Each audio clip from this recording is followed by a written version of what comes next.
오늘 말씀은 신명기 8장 11절에서 20절 말씀으로 여호와를 잊지 말라라는 말씀의 제목으로 함께 말씀을 나눕니다. 한 주 동안 평안하셨습니까? 추석 연휴 어느 때보다 긴 시간이었던 것 같습니다. 이 시간을 보내면서 저는 문득 그런 생각이 들었습니다.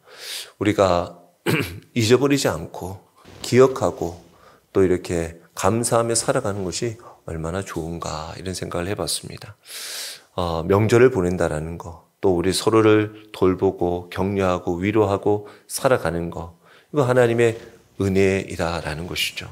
그런 은혜 베풀어 주신 우리는 하나님을 잊지 않고 기억하며 살아가야 될 줄 믿습니다. 그래서 모든 시간, 어찌 보면 오늘 이렇게 하나님께서 믿음의 자리로, 예배의 자리로, 또 예수 그리스도를 믿는 믿음도 주신 하나님께 감사하며 그 하나님을 꼭 붙들며 살아가는 믿음의 삶이 되기를 축원합니다. 사람은 배가 고플 때 당연히 주변에 있는 사람들을 찾지요. 특별히 하나님을 잘 찾습니다. 근데 막상 배가 부르면 하나님을 잊기 쉽습니다. 이스라엘 백성들도 40년 광야 생활을 마치고 이제 약속의 땅에 들어가려고 합니다. 그 땅에는 기름지고 또한 물도 넉넉하고 곡식이 또한 풍성한 축복이 기다리고 있는 곳이었습니다. 그런데 모세는 오늘 그 축복의 문턱에서 이스라엘 백성들에게 또 우리에게 말씀하고 있어요. 배부를 때 하나님을 잊지 말라라는 것입니다. 광야보다 어찌 보면 풍요로운 가나안 땅이 더 위험하다라고 말씀하고 있습니다. 하나님은 우리가 잘 되는 것을 기뻐하십니다. 그러나 잘 될 때 하나님을 잊는 것은 오히려 하나님 마음을 아프게 하는 일이지요. 오늘 우리 시대도 어느 때보다도 풍요로운 시대를 살아가고 있습니다.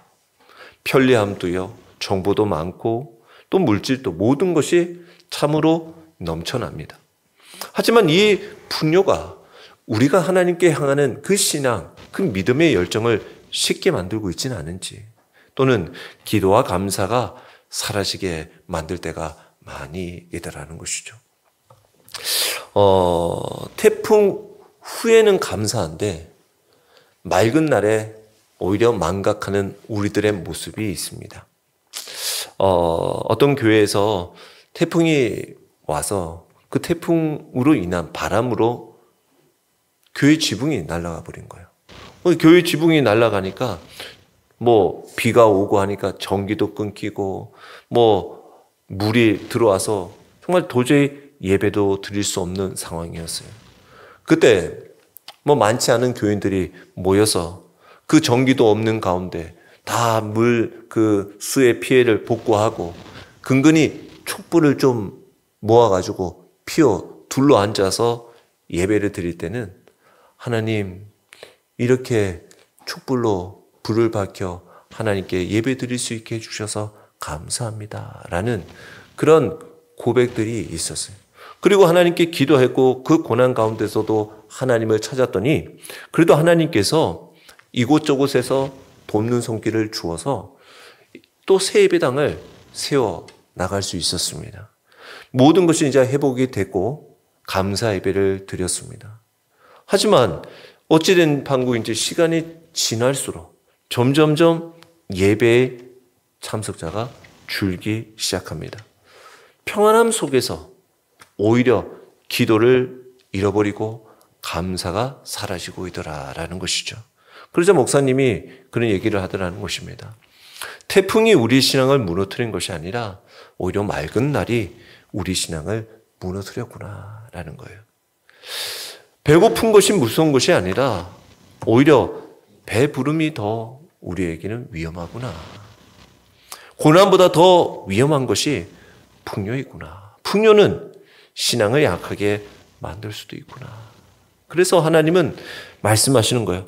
너희가 배부를 때 조심해라. 하나님을 여호와를 잊지 말라라고 말씀하고 있는 것입니다. 여러분들은 어떠세요? 이러한 삶의 모습 속에서 하나님을 온전히 섬기며 살아가는 우리들에게도 오늘 이 말씀은 꼭 필요한 말씀입니다. 오늘 11절 말씀을 먼저 한번 보겠습니다. 내가 오늘 내게 명하는 여호와의 명령과 법도와 규례를 지키지 아니하고 내 하나님 여호와를 잊어버리지 않도록 삼갈지어다 라는 거예요. 삼가하라 라는 거예요. 삼가하다라는 것은 깊이 경계하고 지켜라 라는 것입니다. 즉 하나님을 잊어버리지 않도록 의도적으로도 노력을 해라라는 것입니다. 의식적으로도 그 기억을 할 수 있도록 해라라는 거예요. 여러분들은 어떠세요? 요새 기억력이 어떻습니까? 날이 갈수록 기억력이 막 좋아집니까? 그렇지 않죠. 저도 기억력이 엄청 감퇴했습니다. 근데 사람의 이름 막 이게 바로바로 떠오르지 않을 때가 많이 있어요. 또 해야 할 일도 지금 생각났던 일도 조금 지나면 금방 잊어버립니다. 그래서 어떡합니까? 메모를 하죠. 메모하고 뭐 기록에 남기고 달력에 눈에 보이는 곳에 계속 우리가 의도적으로 기록을 하고 그걸 잊지 않으려고 노력을 합니다. 하나님을 잊는다는 것은 단순히 기억에 사라지는 깜빡하는 그런 내가 알고 잊어버렸구나라는 수준이 아니라 하나님이 내 삶에서 중심에서 밀려나는 것을 말하는 거예요. 예배를 드리는데 예배의 자리에서 마음은 엉뚱한 데 있는 거예요. 내 생각은 다른 곳에 있는 거예요. 기도를 하는데 하나님의 뜻을 구하기보다는 내 욕심만 구하고 있는 거예요. 내가 어떠한 결정을 하는데 하나님은 전혀 고려하지 않고 결정을 하는 거예요. 이게 망각이다라는 것입니다. 하나님을 향한 망각인 거예요. 하나님은 우리가 고난 중에 울부짖으며 주님을 찾는 신앙뿐만 아니라 평안할 때도 하나님을 기억하는 믿음의 삶, 신앙이 되기를 원하십니다. 우리는 그러한 믿음의 고백이 있어야 합니다. 오늘 하나님께서 또한 이 모세를 통해서 말씀하십니다. 너희들 하나님의 말씀 그거 잘 지켜 행해야 되면 하나님께서 이와 같은 축복을 주실 거야 라는 거예요. 하나님은 약속하신 것을 반드시 이루시는 분이십니다. 12절 13절이 그 말씀입니다. 내가 먹어서 배부르고 아름다운 집을 짓고 거주하게 되며 또 내 소와 양이 번성하며 내 은금이 증식되며 내 소유가 다 풍부하게 될 때라는 거예요. 하나님은 이스라엘에게 축복을 약속하셨어요. 배부름을, 그리고 아름다운 집도, 그리고 가축도, 그리고 재산도. 이건 하나님이 주시는 복입니다. 그러나 그 복이 하나님을 잊게 만들 수 있는 시험이 된다는 것이 문제입니다. 하나님은 단 한 번도 복을 누리지 말라라고 하시지 않으셨어요. 오히려 복을 받을 때 조심하라 라는 것입니다.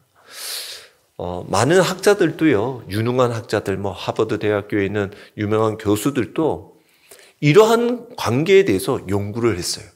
나라의 소득이 증가할수록 종교성은 어떻게 되는가라는 것에 나름 학자들이 연구를 한 결과들을 보면 처음에 종교는, 그러니까 예수 그리스도를 믿고 아니면 믿음의 이 종교가 산업을 발전시키는 동기가 될 수 있는 거예요. 힘이 될 수 있는 거예요. 원료가 될 수 있어요. 자, 우리 믿음 생활이니까 잘 살아보자 라고 해서 그게 오히려 종교성이 조금 산업 발전을 하는데 도움을 조금은 줘요. 힘을 준단 말이에요. 그러다가 어느 순간에 우리가 이제 살만하구나, 잘 산다 싶으면 이젠 더 이상 종교, 하나님, 믿음, 신앙과는 상관없이 살아가게 되어지더라는 것입니다. 여러 가지 이유들이 있겠죠. 그 가운데서 특별히 우리의 삶의 모습 속에서 그들의 삶의 모습은 아쉬운 것이 없는 거예요. 모든 것이 다 그렇지는 않지만 대부분의 사람들이 세상의 것을 많이 얻다 보면 자연스럽게 하나님을 잊게 되어진다는 것입니다. 왜 그럴까? 기본적인 욕구가 충족이 되고 교육 수준이 증가가 되고 기회 비용이 증가하다 보면 하나님 아닌 다른 것에 살아가게 된다는 거예요. 많이 배울수록 의심과 의문과 불만과 또한 하나님께 가지 못하는 일들이 되어지고 또 많은 것을 얻게 되면 또 다른 것을 누리고자 하는 삶을 살아가게 되더라는 것입니다. 그리고 교회나 종교의 자리도 국가의 복지가 발전할수록 이제는 많은 자리를 잃게 되어지는 것이죠.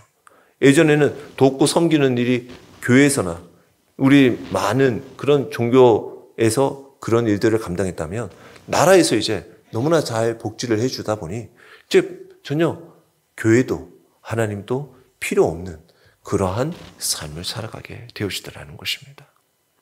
그래서 한 신학자는 이렇게 얘기합니다. 광야의 가난은 우리의 믿음을 단련시키지만 가난의 풍요는 우리의 믿음을 부패시키더라라는 것입니다. 가난의 시험보다 풍요의 시험이 더 우리를 힘들게 하더라라는 것입니다. 배고플 때는 오히려 기도합니다. 그런데 배부를 때는 교만해집니다. 하나님을 의지하지 않아도 된다라고 착각하기 때문인 거죠. 그래서 오늘 14절에서도 이렇게 우리가 하나님이 주시는 놀라운 축복을 기억하며 살아가는 우리들에게 하나님은 말씀하십니다. 내 마음이 교만하여 내 하나님 여호와를 잊어버릴까 염려하노라 라는 거예요. 교만은 뭡니까? 하나님이 아닌 자신을 신뢰하는 마음입니다. 하나님은 교만한 자를 물리치십니다. 겸손한 자에게 은혜를 주시죠. 교만은 그 교만의 시작은 바로 하나님을 잊는 겁니다. 잊어버리는 것에서 시작된다는 거예요. 이 모든 것이 내 힘으로 된다는 거예요. 이 생각이 바로 영적인 교만입니다. 그리고 모세는 말합니다. 여호와는 너를 애굽 땅 종되었던 집에서 이끌어내신 내 하나님이시다라는 거예요. 우리가 이 자리에 있게 된 것은 내 능력 때문이 아니라 하나님의 은혜인 줄 믿으시기 바랍니다. 그래서 여러분들이 예수 그리스도를 믿는 믿음도, 여러분들이 누구를 사랑할 수 있는 그 사랑의 힘도, 누구를 위해 도울 수 있는 봉사와 헌신과 기도할 수 있는 힘도 하나님이 주시는 거예요. 하나님이 주시는 거예요. 여러분들이 무슨 시간이 돼서 여유가 있어서 뭐 내가 하고 싶어서 하는 것이 아니라 하나님이 주시는 거예요. 이걸 고백하는 겁니다. 그래서 잊지 말아야 할 것은 하나님이 우리를 여기까지 인도하여 주셨다라는 사실입니다. 사랑하는 성도 여러분, 삶에서 작은 것에도 감사하는 습관을 회복하시길 바랍니다. 감사는요, 하나님을 기억하는 가장 좋은 방법 중 하나입니다. 매일의 작은 일에도 하나님께 감사하십시오. 아니, 저는 그런 습관이 있어요. 생각해 보십시오.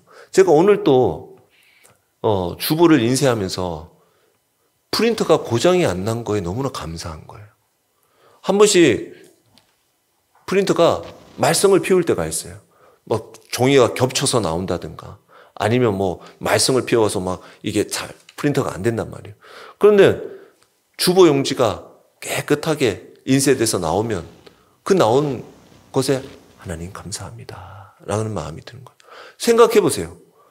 이 주보 인쇄하고 뭐 프린터가 잘 고장이 안 낸 게 이게 뭔 관계가 있나 싶지만 그런 작은 것 하나에도 우리는 감사할 수 있죠.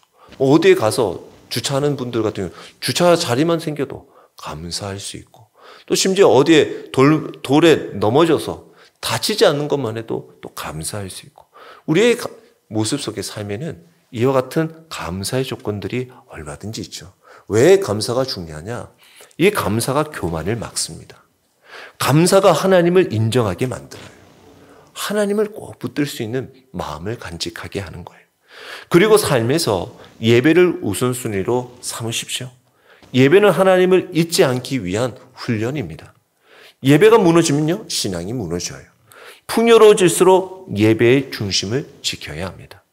그리고 또한 나눔과 섬김으로 축복이 흘러가게 하십시오. 하나님이 주신 복을 나누는 것은 복의 주인이 하나님이심을 인정하는 행위가 되어야 합니다. 나눌 때 우리는 하나님을 잊지 않고 기억해야 합니다. 오늘 아침에도 누런 호박의 이슈가 있었죠.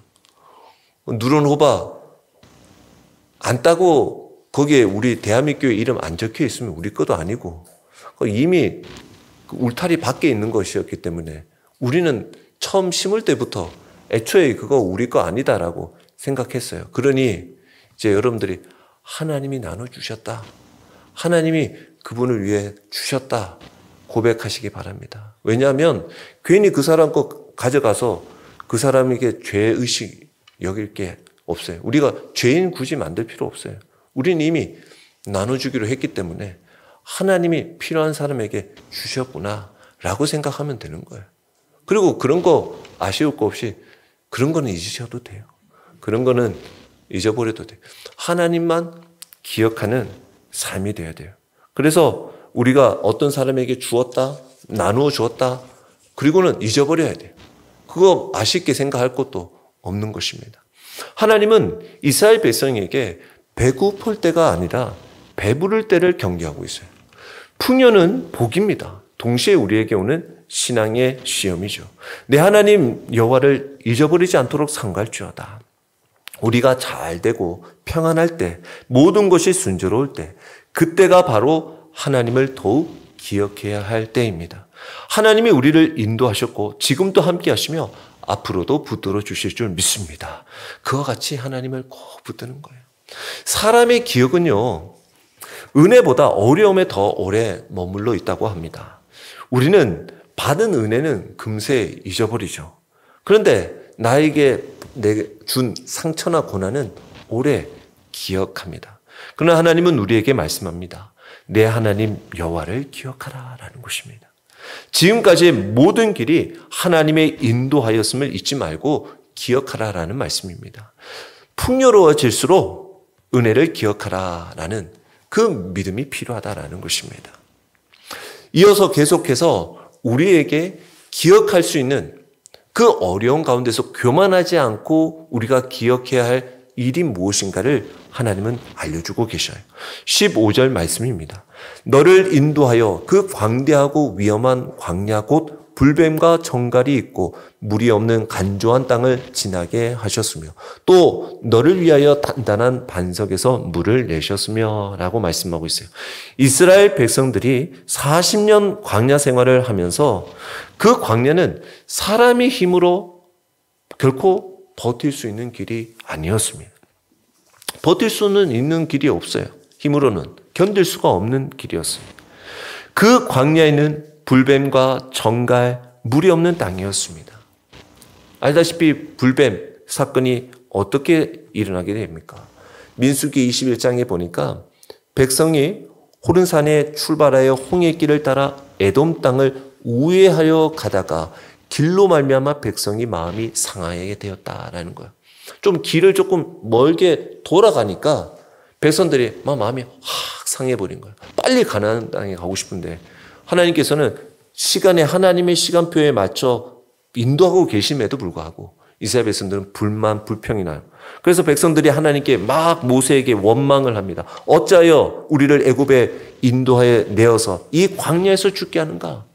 이곳에서 먹을 것도 없고 물도 없고 우리 마음이 이 하찮은 음식 만나를 싫어한다 라고 얘기를 합니다. 하나님께서는 불뱀을 백성들에게 보내십니다. 백성을 물게 하심으로 이스라엘 백성들이 죽은 자가 많았다고 했습니다. 그리고는 어떡합니까? 모세가 하나님 앞에 기도해서 하나님은 살 수 있는 놋뱀을 높은 장대에 매달게 합니다. 그 장대를 보는 자마다 나을 것이다, 살 것이다 라는 거예요. 이 놋뱀은 장차 십자가에 달려 죽으시는 예수 그리스도죠. 놋뱀만 보면 산다라고 하는데도 고집표가 안 보고 말이 되는 얘기냐, 놋뱀 본다고 무슨 여력이 있겠냐라고 해서 안 보면 죽는 거예요. 그렇게 어려운 것도 아니에요. 보는 게 뭐가 어렵습니까? 예수 그리스도를 보고 십자가를 보고 믿으라고 하는데 뭘 달라고 하는 것도 아닌데도 사람들은 그걸 보지도 믿지도 못하는 안타까운 모습들이 있습니다. 그런데 하나님께서는 그 위험한 길을 하나님은 너를 인도하여 지나가게 하셨다라는 것이죠. 하나님은 고난을 피하게 하지 않으셨지만 고난을 통과하게 하셨어요. 우리 인생도 마찬가지예요. 광야 같은 시간이 있습니다. 고난과 실패와 외로움과 불확실한 길 속에서 그러나 돌아보니 그 길 가운데 하나님이 인도하셨음을 보게 됩니다. 그때는 당장은 몰랐어요. 근데 돌아와서 지금 와서 보니 하나님이 함께 하셨더라는 거죠. 이것이 우리 믿음의 삶의 고백입니다. 우리도 그와 삶의 모습 속에서 여러분들이 그 광야길 가운데서 인도하신 하나님을 기억하며 살아가는 것, 그것이 우리에게는 너무나 중요하다라는 것이죠.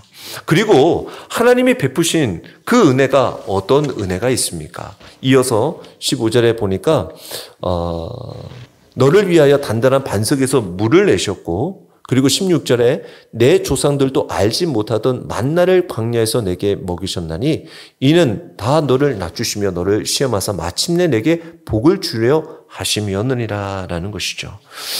광야는 생명이 살 수 없는 곳입니다. 그런데 하나님은 반석에서 물을 내시고 하늘에서 만나를 내리셨습니다. 이스라엘은 매일 하나님의 은혜로 살았습니다.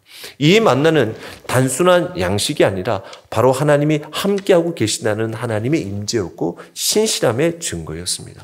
하나님은 하루하루 그들의 필요를 채워주셨어요. 우리의 삶도 마찬가지입니다. 우리가 오늘까지 살아온 것은 내 능력 때문이 아니라 하나님의 공급 때문인 줄 믿습니다. 그래서 어떠한 성도도 평생을 자신의 삶을 돌아보며 이렇게 고백합니다. 야, 내가 믿음이 좋아서 이렇게 살아왔던 것이 아니라 하나님이 나를 포기하지 않으셨기 때문에 여기까지 올 수 있었구나 라고 고백하는 거예요. 그렇습니다. 여러분들도 신앙생활 잘하는 거, 내가 믿음, 내가 지켜서 한 게 아니라 하나님이 나를 꼭 붙들어 주시고 또한 포기하지 않으시고 나를 이끌고 계시다라는 거기 때문에 그것이 바로 기억하는 삶이요 믿음이다라는 것이죠. 그래서 이러한 고백 속에서 하나님을 꼭 붙드는 하나님의 은혜를 기억하는 삶이 되어야 하는 것입니다. 아프리카의 어떤 선교사님이 본인도 어렵고 또 아이들은 늘 맨발로 생활하다 보니까 그 신발 좋은 거는 아니더라도 낡은 신발이라도 하나를 맞춰서 사줬는 거예요. 그 어린애에게. 그냥 어린아이가 생전 맨발로만 다니다가 그 낡은 신발도 너무나 감사하니까 신고는 하루 종일 뛰어다녔다라는 거죠. 그리고 다음날 봤더니 이 아이가 또 맨발로 있는데 그 신발이 교회 문 앞에 딱 놓여져 있더라는 거예요. 그래서 얘야 왜 이 신발을 안 신고 교회 앞에 놔둬놨니? 그랬더니 이 아이가 이거 예수님이 주신 거잖아요. 예수님이 주셨으니 예수님께도 먼저 한번 신어보시라고 드려야 될 것 같아서 여기 놔둬놓는다고 그랬다라는 거예요. 우리가 믿음의 삶을 살아가는 우리들에게도 우리에게 주신 그 은혜를 잊지 않고 이 은혜를 주신 분이 누구인지를 잊지 않고 살아가는 것은 너무나 중요한 것입니다. 그래서 오늘도 하나님은 우리에게 주신 모든 것 하나님의 선물인 것을 믿고 작은 것이라도 하나님이 주신 것을 기억하고 살아가는 그 삶이 진정한 복된 사람인 줄 믿습니다. 우리의 이와 같은 믿음의 삶을 살아갈 때 하나님께서 어떻습니까? 우리를 낮추시고 시험하시더라는 거죠. 광야길 가운데서. 그것은 복을 주시려고 한다라는 것입니다. 하나님은 이스라엘을 낮추시고 시험하셨다라는 거죠. 그것은 하나님을 더 의지하도록 하기 위해서 또 시험하신 이유는 그들의 믿음을 연단하여 복을 주시려는 목적이 있었다라는 것이죠. 이스라엘 백성들이 하나님의 광야의 학교를 지내온 목적, 이것은 바로 그것은 멸망시키려는 것이 아니라 바로 복의 그릇으로 빚으시더라는 것입니다. 하나님의 은혜가 이렇게 담을 수 있도록 복을 받을 수 있는 그릇으로 빚으시더라는 것이죠. 하나님은 우리를 낮추신 후에 높이십니다. 겸손한 사람을 통해 하나님은 큰 일을 이루시는 것이에요. 그러므로 혹여 지금 내가 낮아지는 시간이 있고 기다리는 시간, 고난의 시간은 오히려 하나님께서 우리에게 복을 준비하시는, 복을 담을 그릇을 만드시는 시간이구나라는 것을 꼭 기억하시기 바랍니다. 하나님을 신뢰하십시오. 그리고 그러한 삶의 모습 속에 살아갈 때 우리의 입술의 고백은 어떠해야 하겠습니까? 우리가 교만하지 않고 하나님을 기억하는 자들의 삶의 모습에 이것은 내 능력이 이룬 것이 아님을 우리는 고백할 줄 알아야 합니다.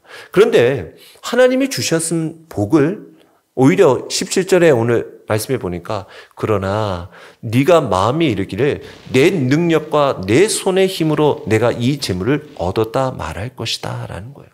하나님의 풍요, 가장 큰 시험, 바로 교만을 말하는 거예요. 하나님께서 우리에게 주시는 귀한 은혜가 있는데 이걸 교만하게 받아들여서는 안 된다라는 거죠. 그래서 잠언 30장에 아굴은 이렇게 기도를 하죠. 30장 7절에서 9절에 보면 내가 두 가지 일을 주께 구하였사오니 내가 죽기 전에 내게 거절하지 마시옵소서.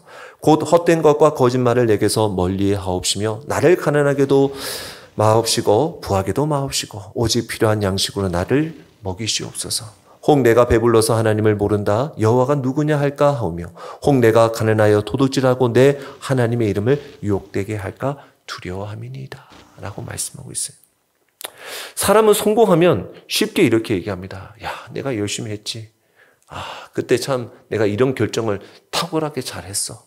나에겐 참 운이 좋았지. 내가 이때까지 해놓은 그 성과는 참 대단해 라고 얘기를 한단 말이에요. 그러나 하나님은 그렇게 말할까 두렵다라는 거예요. 그렇게 말하지 마라라는 거예요. 이 말은 단순히 내 마음에서 자만심에서의 문제가 아니라 하나님을 잊어버리는 영적인 배반이라는 것입니다. 우리가 가진 모든 것은 하나님의 은혜인데 지혜도 건강도 우리에게 주신 심지어 기회도 사람도 만나는 모든 일들 관계도 또 우리에게 얻어지는 모든 내가 해냈던 모든 능력도 이건 내가 한 것이 아니라 하나님이 주신 선물이더라는 것이에요. 그래서 우리에게 하나님께서는 이렇게 말씀하고 있는 거예요. 내가 이 힘으로 얻었다라고 말하는데 그 말하지 말고 18절에 내 하나님 여호와를 기억하라. 그가 내게 재물 얻을 능력을 주셨습니다. 이같이 하시면 내 조상들에게 맹세하신 언약을 오늘과 같이 이루려 하십니다. 아멘. 하나님은 우리가 재물을 갖는 것을 금하시지는 않았어요. 재물 너 없이 그냥 가난하게 살아가라 라고 말씀하시는 것이 아니라 다만 그 재물의 근원이 누구인지 하나님을 잊지 말라는 거예요. 하나님이 주신 것을 잊지 말라는 거예요. 재물을 얻을 능력, 즉 일할 수 있는 힘, 생각할 수 있는 지혜, 기회를 얻을 수 있는 환경 주신 분이 하나님이다라는 거예요. 그래 여러분들이 지금 일할 수 있는 거 감사하셔야 됩니다. 여러분들 통해 소유를 얻게 하시는 거 하나님이 하시는 일이에요. 여러분들이 뭐 기회가 있어서 하는 것이 아니에요. 누굴 위해서 하는 것이 아니라 하나님이 주시는 거예요. 그러므로 믿음의 사람은 소유보다 출처를 기억하는 사람이 되어야 돼요. 복의 근원이 하나님께 있음을 알기에 감사와 겸손으로 살아가야 되는 거예요. 이게 어디서부터 비롯됐느냐 하는 거예요. 우리가 이렇게 할 수 있는 힘, 능력은 바로 하나님께로부터 왔다라는 것입니다. 그러기에 우리가 재물을 바라보고 돈을 바라보는 인생이 아니라 그 능력을 주시는 하나님을 바라보는 삶이 되어야 되는 거예요. 하나님을 기억하는 것이 최고의 지혜입니다. 하나님을 잊어버리는 것, 망각하는 것이 최고의 어리석인 거예요. 모세는 이스라엘에게 말합니다. 광야의 은혜를 잊지 말라. 내 능력이 아니라 하나님의 은혜로 여기까지 왔다. 우리의 인생도 동일하죠. 돌아보면 하나님이 인도하셨어요. 필요할 때 정말 내가 필요한 것을 하나님이 채워주셨어요. 낮추시고 세우시고 복을 주셨어요. 그러므로 우리가 해야 할 것은 내 하나님 여호와를 기억하는 거예요. 풍요 속에서도 하나님을 기억하는 참된 신앙의 모습이 있어야 돼요. 은혜를 잊지 않는 하나님의 손길을 기억하는 그 사람이 진정한 복받은 또 믿음의 삶일 줄 믿습니다. 그래서 오늘도 우리에게 하나님은 분명하게 말씀하고 있어요. 그리고 우리는 꼭 기억해야 하는 것이 바로 하나님을 잊어버리는 삶의 모습의 결과가 어떠한지를 알아야 합니다. 하나님을 잊는 것은요, 단순한 실수가 아니라 멸망의 길로 가는 시작입니다. 오늘 19절에 상반절의 말씀을 보니까 네가 만일 내 하나님 여호와를 잊어버리고 라고 돼 있어요. 여기서 잊어버린다는 것은 단순히 기억을 또한 사라졌다라는 뜻이 아니에요. 뭐 우리도 깜빡깜빡 많이 하죠. 건방증이 있어. 뭐 물건을 놓고 오는 일도 많고 또 약속 내가 해야 할 거 깜빡할 때도 많이 있어요. 그럴 때는 뭐 기억이 그냥 사라졌다는 것이 아니에요. 여기서의 원어의 히브리어의 그 샤카르라는 의미의 뜻은 의도적으로 무시하거나 더 이상 삶의 기준으로 삼지 않는 걸 말하는 거예요. 의도적으로. 즉 하나님을 잊는다는 것은 더 이상 하나님을 의지하지 않는 걸 말하는 거예요. 내 힘과 내 손의 능력을 신뢰하며 하나님이 아닌 세상의 가치와 기준을 따르는 것입니다. 이스라엘은 광야에서는 하나님만 바라보았습니다. 그러나 가나안에 들어가서 풍요를 누리게 되자 하나님이 아닌 풍요의 우상 바알을 따르게 되는 것입니다. 오늘날 우리도 다르지 않죠. 하나님을 믿는다고 하면서 실제적으로는 하나님으로 인한 돈과 성공과 평안함이 우리에게 있었으면 하는 지배된 마음이 있어요. 하나님보다 이거 나에게 더 좋은 것을 누렸으면 좋겠다라는 마음이란 말이에요. 하나님을 잊는 거 신앙의 실수가 아니라 배신이요 멸망으로 시작하는 길이다라는 것을 알아야 합니다.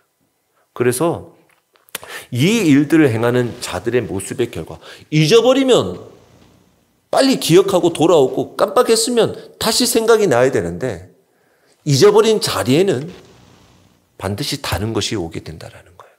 오늘 19절 이후가 그 말이에요. 잊어버리고 다른 신들을 따라 그들을 섬기며 그들에게 절하면 내가 너희에게 증거하노니 너희가 반드시 멸망할 것이다. 하나님을 잊어버린 자리에 그 자리가 비어있지가 않고 하나님이 사라진 마음에는 반드시 우상이 자리 잡게 된다는 거예요. 그것이 바알이고 물질이고 때로는 내 자신입니다. 소위 예수님 믿지 않고 내 주먹을 믿지라고 하는 내 자신을 두는 거예요. 오늘 이 시대의 우상은 눈에 보이는 현상만이 아니죠. 내가 하나님보다 더 의지하는 것, 내가 하나님보다 마음을 두고 더 사랑하는 것이라고 한다면 그것이 바로 우상이 될 수 있습니다. 여러분들도 혹시 돈이 없으면 불안하지 않습니까? 오히려 그 마음이 돈이 우상이 되어 있을 수 있습니다. 사람의 인정을 더 두려워하지 않습니까?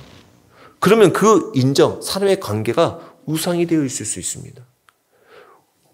또 내가 주인이 되려고 하는 그 모든 것을 결정하려고 하는 마음이 있습니까? 그건 내 스스로가 하나님의 자리에 있으려고 하는 우상이 되어 있을 수도 있습니다. 하나님 분명히 말씀합니다. 내가 너에게 말한다.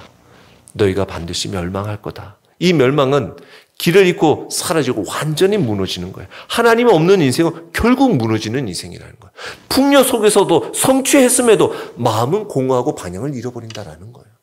그래서 우리가 저 사람이 뭐가 아쉬워서 저러지? 저런 결정을 하지? 라고 하는 사람들이 하나님 없으면 결국은 그렇게 공허한 거예요. 결국은 그 인생이 방향을 잃게 된다라는 거예요.